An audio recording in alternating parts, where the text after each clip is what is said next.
You know that saying, big things come in small packages? That is definitely the case when it comes to Israel and Singapore, two relatively small countries with a lot to offer. So what do two countries with very different cultures, languages, and geography have in common? A lot more than you might think. This is Persona Grata, the official podcast of the Israel Ministry of Foreign Affairs. I'm your host, Tamar Schwartzbard. As Israel and Singapore gear up to celebrate 50 years of diplomatic relations, we sat down with Simona Halperin, Israel's ambassador to Singapore, to discuss the historic and growing cooperation between the two countries. Hi, I'm Simona Halperin, Israel's ambassador to Singapore. Ambassador Halperin, welcome. Can you tell us a little bit about yourself? I'm a career diplomat. I joined the Ministry of Foreign Affairs almost 25 years ago. And as I describe it, I prefer to call myself a diplomatic butterfly. I do not specialize in one particular issue or region. So I've been posted from Kazakhstan to the Republic of Korea, Brussels, EU, Taiwan, and now I'm extremely proud and honored to be serving as Israel's ambassador to Singapore. In 2019, Israel and Singapore are marking half a century of diplomatic relations. Can you tell us a little bit about the history of ties between the two countries? The beginning was, of course, collaboration and assistance in building the concept and the defense forces, the armed forces of Singapore, but it developed into, for example, a model of HDBs, of public housing that was very much built and inspired by the public housing of the companies in Israel, Amidar, Amigur, the public housing scheme. It goes to areas such as establishing in Singapore a National Security Council that is based or inspired by the Israeli one. It goes to the establishment of a joint research fund, SIRD, Singapore-Israel Industrial Research and Development, which is an amazing project. Israel has only 4 joint research funds with countries in the world. It's with the US, it's with Korea, and the 4th one is with Singapore. The R&D program that you just referred to is very selective. I mean, we're talking about 4 countries. Why do you think Israel chose Singapore? Singapore is a leading, not only hub of research and innovation, it has some of the world-leading universities, but it has the spirit of excellence and of entrepreneurship, and it is very much supported by the government. The innovative spirit that Singapore and Israel share is just one of the many similarities between the two countries. I know that on the surface level, it seems that both countries are very, very, very different. But if you dig deeper, you'll find that Israel and Singapore have a lot in common. Can you give us some examples? Actually, when you look at it, it's very interesting. I always used to describe Israel as a small country surrounded by a very significant, sometimes less than friendly neighborhood. And coming to Singapore, it makes you a little bit humble because calling Israel a country of 20,000 kilometers small compared to Singapore, which is a city-state of 750 kilometers, makes you a little bit kind of see things in proportion. But actually both are very small countries. Both are very young countries, less than, somewhere around half a century. Israel just celebrated its 70th year anniversary. Though Israel has a very rich and ancient history that Singapore is now building for itself. So both countries are young.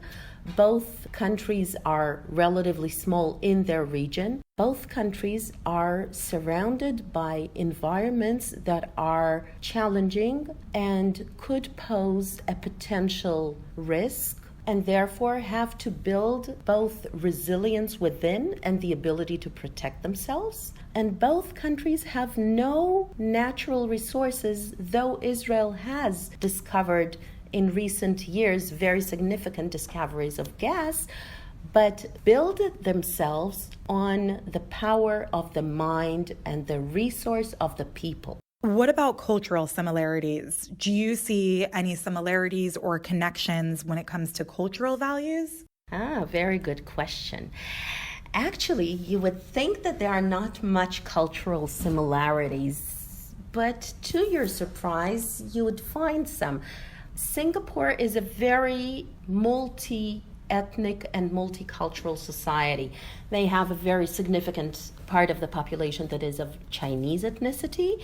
About 10% are of Indian origin, and about 15% are Malay. And they have Zoroastrians and Baha'is and Buddhists and Christians and Muslims. So many religions are represented and many ethnicities are represented. And it's a similar case in Israel. As our listeners might know, Israel is a multicultural, multi-ethnical society. The Jewish majority of about 80% of the population comes from 100 plus countries from all four corners of the world. But we have a very significant Arab minority, most of the Muslims, and a smaller minority are Christians. We have Ahmadis, we have Baha'is, we have Samaritans. So this concept of a multicultural society, of this gentle fabric, is something that is similar to both. The centrality of the family, the centrality and value of education is similar to both societies. The centrality of food. Food is such an important part of the Singapore culture. I think it is the most important part of the Singapore culture. Hawker centers that present all different ethnic and fuse the different ethnic cuisines, from hawker centers where you can have a meal for 4 or 5 Singapore dollars to high-end Michelin star restaurants that are world class. You made a really interesting point earlier. You mentioned that despite having little to no natural resources, Israel and Singapore have both managed to extensively grow their economies. How do you explain this? Both countries base themselves on education and the human capital as the major resource, and innovation as the only way to develop and to grow and to continue and prosper. Now, Singapore and Israel also have quite similar GDP of about 350 billion US dollars. Though, of course, Singapore being a little bit smaller, the GDP per capita is higher than Israel's, and we aspire to get there. What is also interesting is that this is exactly a very significant bridge for building and expanding our partnership.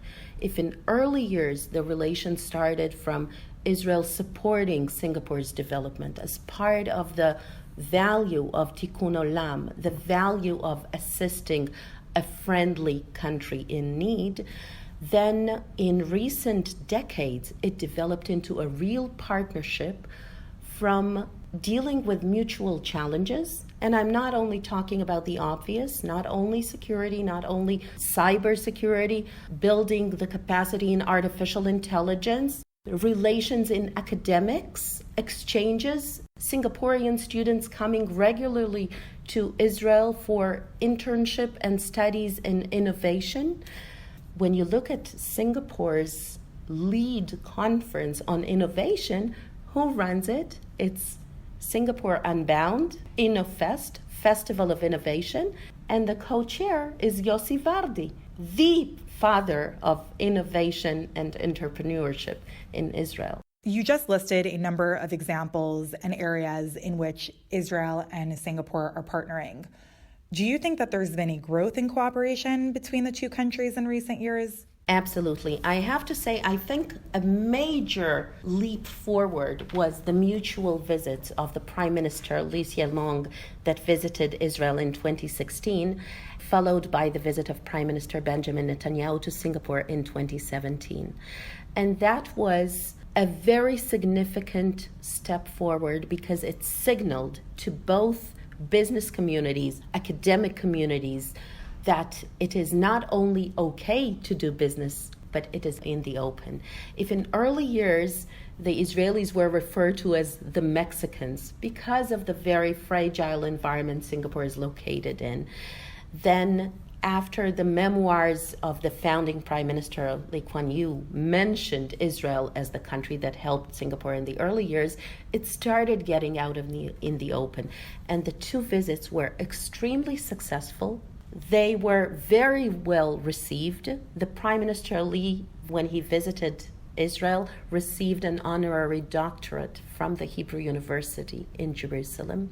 Prime Minister Netanyahu, when he visited Singapore, there was a very broad discussion that put a very significant focus on technological cooperation, on partnership towards the developing world. Prime Minister Netanyahu and Prime Minister Lee agreed on a partnership between the TCD and the Israeli Mashav, the Agency for International Development, to partner for the benefit of developing countries, both in the Pacific and in Africa. So we join forces and we actually reinforce each other. And only in 2018, we had 3 courses that took place, 1 in Singapore and 2 in Israel, that were joined in supporting and promoting accelerators, in supporting and promoting food safety. So those are areas where we can join hands for the benefit of others. You noted that Singapore is located in somewhat of a fragile environment. Some of Singapore's neighbors are not particularly friendly to Israel. I know that your embassy has been using some creative diplomacy to reach millions of individuals in these countries and share Israel's story. Can you tell us a little bit about that? Singapore's environment, and in very particular, Malaysia and Indonesia, are 2 countries that unfortunately Israel does not have diplomatic relations with, and not because Israel does not want to develop relations with those countries. I remember in the mid-90s when I joined the Ministry of Foreign Affairs, 2 of my course mates were beginning to study Bahasa Indonesian in the hope of very soon opening an embassy in Jakarta. Unfortunately, we are not there. But we devote a lot of efforts to building economic relations with Indonesia, to building public outreach. We have a Facebook page of Israel Berbahasa Indonesia that we have over 300,000 followers. And this page is managed by an Indonesian expert that is working for us at the embassy. We do a lot of public diplomacy outreach by sharing what Israel does, both in Israel, including building relations between communities and between religions, and what is happening with the Arab minority in Israel, and the role and the integration and the participation, both in government, in military, in economics. But we actually also try to respond. For example, just recently there was an earthquake in Lombok in Indonesia.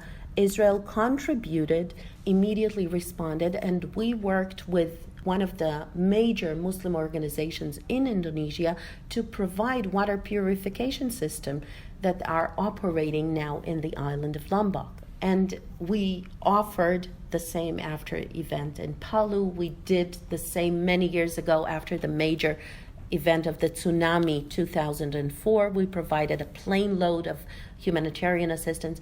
So Israel is willing, interested, and reaching out to people in Indonesia, and we hope to build relations also with the officials. Going back to the Indonesian Facebook page for a minute, what have the reactions been like? Well, it's amazing to see. This Facebook page is actually not dealing with the political situation, because that is an area that is a very sensitive area to our Indonesian followers. So we reach out to them by sharing what Israel does in areas of technology, in areas of development, in areas of agricultural, in areas of medical. And those posts get actually very good response rate. But the most amazing is when we shared the water purification systems that we have provided to Lombok, that post received almost 2,000 shares from Facebook page, which I find to be amazing. Looking back on 50 years of diplomatic ties between Israel and Singapore, what do you think has been the greatest achievement or the most successful area of cooperation between the two countries? Wow, I think number one, definitely the extensive cooperation in the areas of economics and technology. Just to give an indication, two major Singaporean companies have already established R&D centers in Israel or purchased Israeli companies that are serving as their R&D branch in Israel. And major Singaporean company, ST Engineering, has opened and signed a cooperation with the city of Ashdod, and they are opening an R&D center in the area of autonomous vehicles. They are starting with autonomous buses that are going to roll the streets of Ashdod.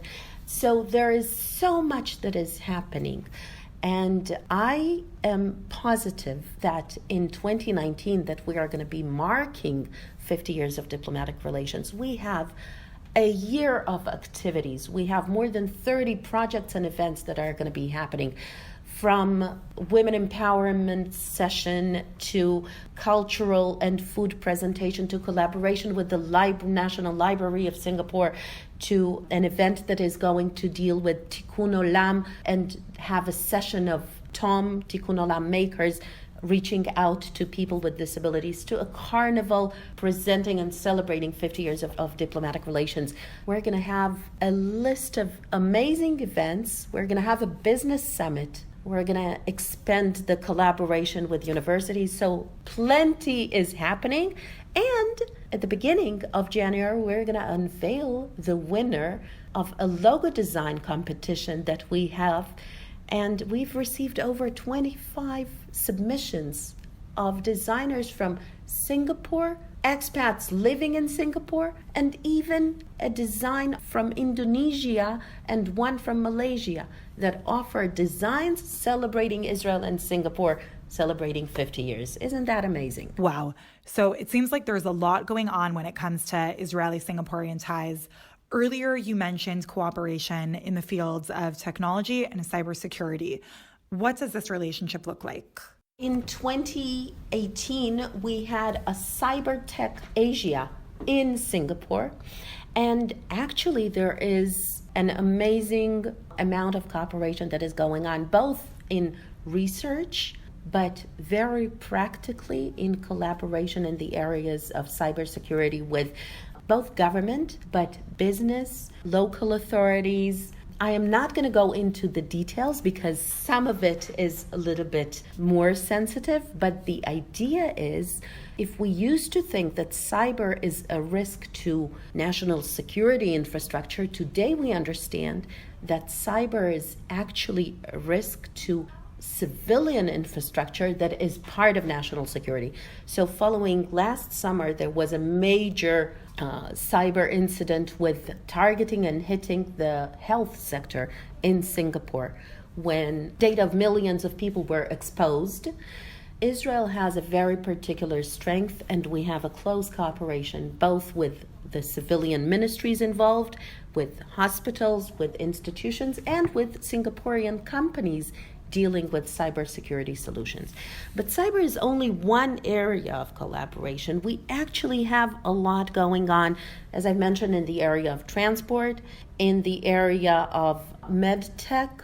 For example, we just had in November the competition for selecting the best startup in Singapore in the area of health tech and med tech, and the prize was coming to Israel for Star Jerusalem.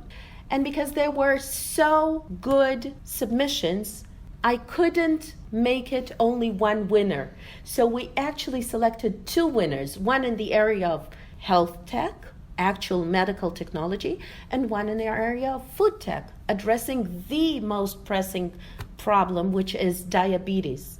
And two winners came to Israel and participated in the week of Star Jerusalem. Moving on to economic ties and trade, what would you say are some of the stronger areas of trade between Israel and Singapore? Whoa, good question. I think the most popular or the kind of heaviest areas of the trade are in the services area. And when I say services, it is software, it is cyber, it is AI, it is med tech, it is fintech. Singapore is a world hub of financial technologies. It is actually, maybe to the surprise of some, also in the areas of oil and gas and energy, because Singapore, though they don't have any of those resources, is a hub for trading in oil and gas. And they have Jurong Island, that is actually about 20% of Singapore's economy, coming from trading and dealing with oil, gas, and its derivatives. And Israel has technologies that are relevant for those areas. So that's where most of the trade and economic collaboration is. Only a couple of months ago, the Israel and the Singapore Stock Exchange agreed on dual listing and had an event where Israeli companies came, invited by the Singapore Stock Exchange, to present, and some of them are working towards an IPO in Singapore. So really, even the sky is not the limit. Speaking of skies, are there any plans to launch direct flights between Israel and Singapore?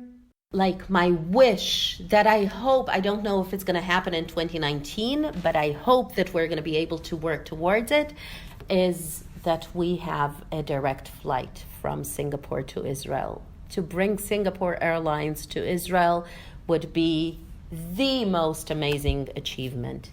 And I think that the main goal and what we're going to do is work very hard on enhancing economic and academic collaboration between Israel and Singapore to show Singapore Airlines that there is really enough, both traffic and substance, and perhaps to have finally also a counterpart resident in Israel and have a Singapore embassy in Israel. We've covered a lot of topics here today. If you had to share one final message with your Singaporean listeners, what would it be? I would definitely tell them, guys, come to Israel.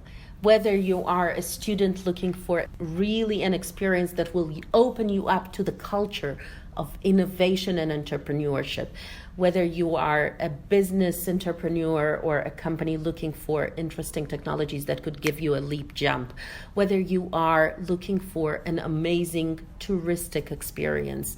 Israel is so much more than just the Holy Land. It has so much to visit and to see, from culture of a city that never sleeps and parties and history and nature and the human experience and some of the most beautiful beaches and architecture.